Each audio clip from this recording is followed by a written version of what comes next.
हम किसी देवताओं के लिए हवन करवाते हैं या फिर भोग प्रसाद अर्पण करते हैं, अपने पितरों की इज्जत भी करते हैं, पितृ होते हैं उनके कोई भी नीति मात्र भोग लगाते हैं, डेली नियम से पूजा करते हैं। तो अगर आप ये सब करने के लिए तैयार हैं तो श्रद्धा जी आपके मामा में आगे बढ़ने के लिए क्या आप ये सब करें? दूसरा में क्या बोलते हैं, अभ्यय प्रदान मनांग प्रतिष्ठा अभ्यय प्रदान यदि देवताओं को प्रसन्न करने के लिए क्या किया जाता है, यज्ञ पूजा पाठ हवन आदि का। पितरों को प्रसन्न करने के लिए क्या किया, श्राद्ध आदि का, है ना। पितृपक्ष में या कोई भी समय में अमावस्या में आप लोग करने से पितरों को प्रसन्न करने के लिए श्राद्ध आदि जो कर्म करते हैं उसका फल अपने को क्या मिलता है, घर में अपने की संतानोत्पत्ति होती है। देखिए देवी देवताओं के आशीर्वाद से आपको धन मिलेगा, यश मिलेगा, कीर्ति मिलेगा। लेकिन पितर अगर प्रसन्न होंगे तो उससे क्या आपके कुल में जो है वृद्धि होगी, ठीक है ना। तो ये दूसरा वचन है। अगर आप ये दोनों कर्म करोगे तो मैं आपको वामांग में आऊँगी, श्रद्धा ये दूसरा वचन। तीसरा वचन ये है कि जैसा कि अब आपका एक कुटुंब बनने जा रहा है, एक परिवार बनने जा रहा है, तो संतान भी होगी, उनका भरण पोषण एवं रक्षा की जिम्मेदारी सिर्फ आपके लिए है। अगर आपके घर में कोई पशु अगर आप पालते हैं या फिर कोई भी ऐसा कार्य करते हैं तो उनके पालने की जो व्यवस्था होगी वो भी आप ही को करनी है। तो यही तीसरा वचन है कि आप ऐसा करें। तीसरा में क्या बोलते हैं, कुटुंब रक्षा भरण यदि आपके कुटुंब रक्षा भरण यदित्व क्या बोलते हैं कि आज से हमारा आपका जो विवाह हुआ ना तो कुटुंब बन रहा है। कुटुंब में हम दो और हमारे दो का सिस्टम नहीं चलता। जिस प्रकार आपके पिताजी कितने भाई, एक ही बहन और चाचा ताऊ कितने परिवार, सबको है ना, साथ में लेकर के सबको चल रहे ना, सब कुछ यहाँ साथ में आए हैं। तो वैसे उनको भी साथ में लेकर के चलना, ये नहीं कि जो है अच्छा धन कमा लिए तो माता पिता को छोड़ दिए। कुटुंब कौन सा है आपका, दो कुटुंब, एक कुटुंब ये है, एक कुटुंब आपका है। जरूरत पड़ने पर अगर इनकी भी भरण पालन पोषण रक्षा करनी पड़े तो आपको जो है खड़े होना चाहिए। ये नहीं कि पीछे हट जाना चाहिए, नहीं हमारा फर्ज नहीं। क्यों, क्योंकि जब दो लोग मिले हैं तभी तो आप लोग दो लोग मिले हैं ना। तो दोनों लोगों का जो है भरण पालन पोषण करना किसकी जिम्मेदारी है, अधिक जिम्मेदारी है, ठीक है ना। कुटुंब रक्षा भरण यदितम कुरिया पशु नाम परिपालन है। और घर में कभी भी कुछ अगर पालने की इच्छा हो जानवर पशु को तो क्या है, गाय पालना चाहिए, ठीक। गाय पालने से क्या होता है कि एक तो है घर में जितने भी प्रकार के दोष है सब वास्तु दोष आदि भूत प्रेत पिशाच आदि सब दोष है। और कभी भी जो है वहाँ पे ना कभी भी नुकसान नहीं होता, हानि नहीं होती। आज के ज़माने में क्या है, सब कुत्ता पालते हैं, बिल्ली पालते हैं, खरगोश पालते हैं, और घर के बाहर क्या लिख देते हैं, घर के बाहर क्या लिखते हैं, कुत्तों से सावधान। अब आदमी पहले आते बोलेगा कुत्तों से सावधान, अब कुत्ता कहाँ है वो तो बाद में दिखेगा। आदमी लोग बोलता भैया थोड़ा डर के देख जाएंगे। कुत्ता पालने से ये कहा गया शास्त्र में, देवी देवता और पितर लोग अपना पूजन ग्रहण और जो है जल ग्रहण करना बंद कर देते हैं जिस घर में जो है कुत्ता है ना। इसलिए जो है पालना हो तो गाय को पाले। तो मैं आपके वामांग में आऊँगी। तीसरा वचन, चौथा वचन ये है कि यदि कोई भी इनकम हो रही है या आप कोई भी खर्चा कर रहे हैं तो उसका ब्यौरा आपको उनको देना है, उनको बताना है, ठीक है। ताकि कोई भी घर में कोई भी ऊपर नीचे परिस्थिति हो तो वो उसको मैनेज कर सके। किसी भी आपने किसी दोस्त से या किसी रिश्तेदार से अगर कुछ उधार लिया हुआ है तो वो भी आपको पहले अभी कल ही इसके लिए बता देना, ठीक है, ताकि आगे जाके कोई दिक्कत। तो यही चौथा वचन है कि आप इसे करते हैं। चौथा में क्या बोलते हैं, आया वयो धान्य अधिकाधिकार, आपकी आय कितनी और आपका व्यय कितना, आपका खर्चा कितना, उसकी जानकारी क्यों होनी चाहिए। आज से हम आपके घर में आ रहे, आप भी देखोगे नहीं तो संभालेंगी वो तो है ही। अभी क्या है कि जबकि पापा क्या बोलते हैं मम्मी को कि जाओ तुमको जो लेना देना सब तुम अपना लिया, है ना। तो मम्मी क्या खरीद उरीद करके ले आती है। अभी साल भर 6 महीना के बाद आप भी क्या कहेंगे श्रद्धा को, अरे तुमको जो लेना देना तुम अपना लिया। अब आप कमा रहे हैं 10 लाख रुपया का, ये 1 लाख रुपये का सामान लेके आ रही है कंजूसी से, तो वैसे थोड़ी चलेगी। हाँ, अब आप कमा रहे हैं 1 लाख रुपये, ये 10 लाख रुपया खर्चा कर रही है, कभी नहीं चलेगा काम, नहीं चलेगा ना। तो उसकी जानकारी होनी चाहिए। क्यों होनी चाहिए, ताकि आपका घर जो है ना गृह लक्ष्मी ही चलाते हैं, तो क्या सुचारू रूप से आपके परिवार को जो अच्छे से चला सके उसकी जानकारी होनी चाहिए। दूसरा एक फ़ायदा और होता है, आप खर्चा करने के लिए इनको 10,000 रुपये देंगे, ठीक है। ये लोग शॉपिंग करके आएंगे, कितना का 6,000 रुपये देंगे, आपको बताएंगे कितना खर्चा हुआ 25,000 रुपये। फिर आप 15,000 रुपये एक्स्ट्रा लेती है, 20,000 रुपये इनके पास में जमा हो। है ना। अनुभव क्या बोलेगा, वो तो सबका अनुभव है। लॉकडाउन में मोदी के पास ऐसे ही थोड़ी सब नोट निकाले। हाँ, आप 200 से पैसा लेंगे या मार्केट से पैसा लेंगे, ब्याज देना पड़ेगा। लेकिन इनको पैसा देंगे तो क्या, कभी जरूरत पड़ा तो बिना ब्याज के पैसा, दूसरा टेंशन नहीं रहेगा देने का, टेंशन नहीं रहेगा। ठीक है, हम जब कमाएंगे हम इसको दे देंगे। स्त्रियों का एक स्वभाव होता है, आप जितना भी पैसा देंगे ना, वो पूरा खर्चा कभी नहीं करेंगे, कुछ बचा के रखे रहेंगे ताकि कभी भी भविष्य में कुछ काम पड़े तो इमरजेंसी में जो इमरजेंसी फंड जो है वो निकाल कर देंगे। अगर आप ये करोगे तो मैं आपके वामांग में आऊँगी। चौथा वचन, पांचवा वचन ये है कि आप देवालय, बगीचा, तालाब, बाग, कुछ भी बनवाएं या कोई भी परोपकार से भी कार्य करें, तो अगर हम वो कार्य करेंगे तो ही वो आपके मामा आगे बढ़ेंगे। तो आप ऐसे सिद्धि के जो कार्य होते हैं, परोपकार के कार्य, ये करते रहेंगे। तो यही पाँचवा वचन है कि आप इस कार्य करें। पाँचवा में इन्होंने क्या बोला, देवालया राम तड़ाग कूप। देखिए, एक अग्र समाज ही ऐसा है जो ये सब कार्य में जो है सर्व अग्रणी, मतलब सबसे आगे। आप कहीं भी पूरे भारत में चल जाएंगे, चाहे रेलवे स्टेशन में, चाहे कहीं पे भी, क्या है, पानी का प्याऊ लगा हुआ है। क्या लिखा है, ये अग्रवाल ने यहाँ लगाया, ये गोत्र वालों ने लगाया, उनका धर्मशाला बना हुआ है। अगर इसे न भवन है, ताकि कितने भी भवन है जो पुराने धर्मशाला थे, क्या वही थे। तो क्या है कि आपके पास खूब धन कमाइए, मेरी इच्छा ही है।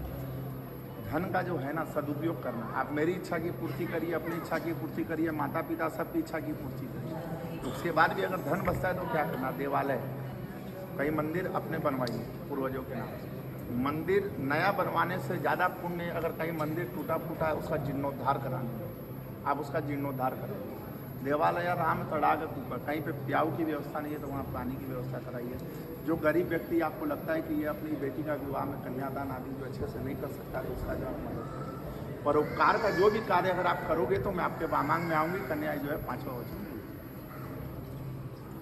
तो अगला वचन, छठा वचन, क्रय विक्रय के किसी कार्य से या फिर व्यवहारिक कार्य से अगर आप बाहर जाए या फिर देश के बाहर कहीं भी जाए तो आपको नहीं बता के जाना है। आवश्यकता में आपसे संपर्क हो सके, और अगर आप ज़्यादा टाइम के लिए कहीं रुकने वाले हैं तो उसकी भी व्यवस्था, पीछे से सारी चीज़ों का ध्यान आपको रखना है, सब कुछ व्यवस्था करके चाहिए। तो यही छठा वचन। क्या बोले, देशांतर एवं स्वपुरांतर। आपको व्यापार करने के लिए देश में जाना पड़े, विदेश में जाना पड़े, कहीं भी जाइए, लेकिन आपको व्यापार करने के लिए कभी भी आलस नहीं करना है। क्यों नहीं करना है? आप 2-3 महीना घर में, 4 महीना रहेंगे, बैठ करके खाएंगे, पापा जी व्यापार करेंगे तो क्या बोलेंगे, हाँ कि देख अपने तो बैठा ही था, एक ठोक और ले आया, उसको भी बैठा के मिले, उससे क्या आपकी बेइज्जती होगी, है ना, होगा ना, बोलेंगे ना भाई। मान लीजिए 3 महीना, 5 महीना नहीं बोलेंगे, 6 महीना नहीं बोलेंगे, गाँव वाले बात बना देंगे कि बेटा तो कुछ करता नहीं है, एक ठोक ब्याह करके और ले आया। लेकिन व्यापार करने के लिए कहीं भी जाइए, शरीर में आलस नहीं, लेकिन जहाँ भी जाइए उसकी जानकारी हमको होनी चाहिए। क्यों? क्योंकि आज से घर में मम्मी पापा क्या बोलेंगे, श्रद्धा को पूछ लो राघव जी कहाँ गए। आपको फ़ोन अब कम मिलाएंगे, सीधा बोलेंगे श्रद्धा से पूछ लो बेटा कहाँ गए। तो उसकी जानकारी हमको होनी चाहिए। तो मैं आपके वामांग में आऊँगी। 6 महीने में ड्रोन वाला कभी कम हो गया। हाँ, थोड़ा 6 महीना माने 3 महीना से धीरे धीरे कम हो गया। 3 महीना खत्म हो चुका है। हो चुका है क्या ऑलरेडी? चलिए तब बढ़िया है, तब तो सही जा रहे हैं। सही जा रहे हैं, वचन के अनुसार ही जा रहे हैं। गाड़ी सही चल रही है। तो 7वां वचन और सबसे इंटरेस्टिंग और सबसे महत्वपूर्ण वचन है कि राघव जी आपको अच्छे से सुना, ठीक है। तो श्रद्धा जी आपसे वचन मांगती है कि अब आपको किसी भी पराई स्त्री को, इनके अलावा कोई भी स्त्री हो, उसको किसी भी गलत नज़र से, काम भाव की नज़र से नहीं देखें, ठीक है। अपने से जो भी बड़ी हो उन्हें माँ की नज़र से, जो बराबर हो उसे बहन की नज़र से, और जो छोटे हो उन्हें बेटी की नज़र से ही देखें। तो क्या आप ये 7वां वचन स्वीकार करते हैं? अथवा में क्या बोली कि ना सेवनीय पर पूर्विका। अभी तक आपने, इन्होंने 6 वचन मांगा ना, अपने लिए कुछ मांगा पर्सनली? कुछ नहीं मांगा। आपके लिए मांगा, आपके परिवार के लिए मांगा, आपके कल्याण के लिए मांगा। लेकिन एक वचन ये पर्सनल क्या मांगते हैं, ना सेवनीय परिपूर्ण विकास। आप पहले क्या किए नहीं कि हमको उससे कोई लेना देना नहीं है, ना हमको उसको जानना है, ना कुछ समझना है। ऐसे आप कोई कार्य ना करें जिससे मेरी भावनाओं का आहत, है ना। नज़र की दृष्टि जो पत्नी का जो दर्जा होता है सिर्फ आप हमको देंगे, अन्य कोई स्त्री को जो नहीं। ये जो है 7वां वचन है। बड़ी को माँ के रूप में, बराबर की को बहन के रूप में, छोटे को पत्नी के रूप में, मुँह से हम बोलेंगे।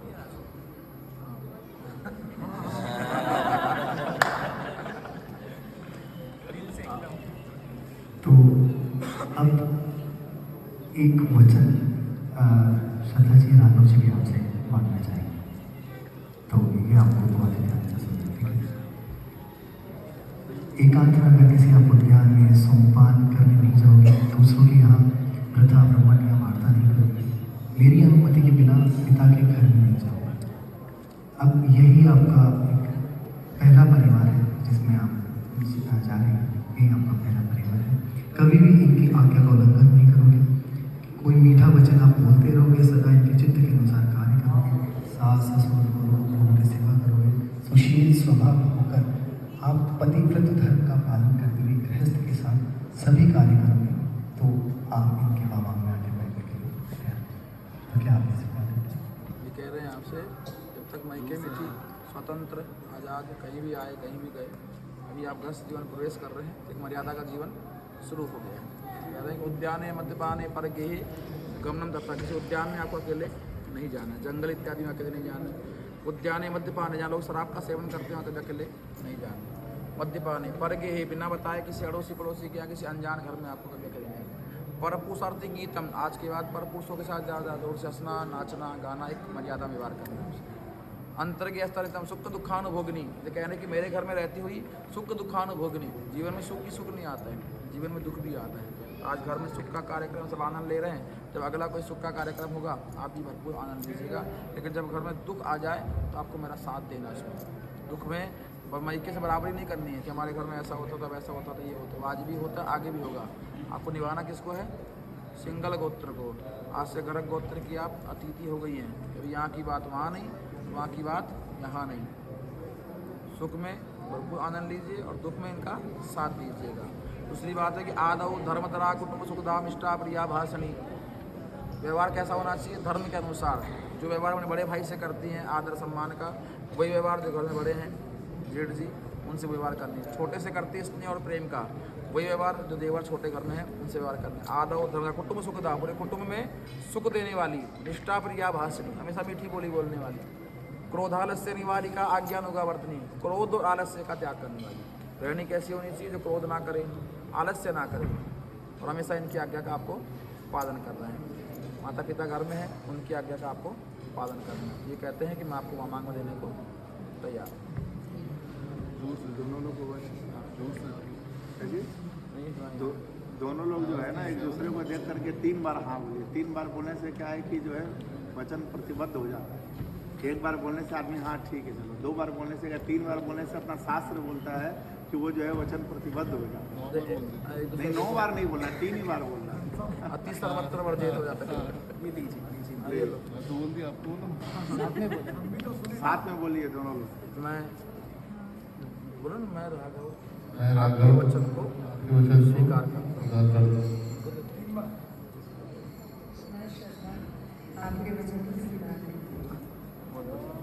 मंगलम भगवान विष्णु मंगलम